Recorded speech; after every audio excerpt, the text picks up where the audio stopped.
Kaya ang mga tunay na Kristiyano, mga kaibigan, sa panahong nagigipit po sila sa buhay, ay ang Panginoon Diyos po ang unang-una nilang nilalapitan. Katulad po ng itinuturo ng Biblia. Mababasa po natin dito po sa awit 32, ang talata po ay 6. Ang lahat ng tapat sa panahong gipit dapat manalangin. Gaano man po kahirap at kabigat ang sitwasyong kinalalagyan ng isang tapat na lingkod ng Diyos, siya po ay hindi kailanman makakalimot na manalangin, humingi ng tulong at saklolo sa Diyos na makapangyarihan sa lahat.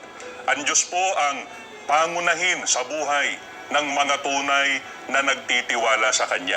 Kaya, be prayerful to the Almighty at lagi po tayong humingi ng tulong sa Kanya. Ingat po tayo lagi.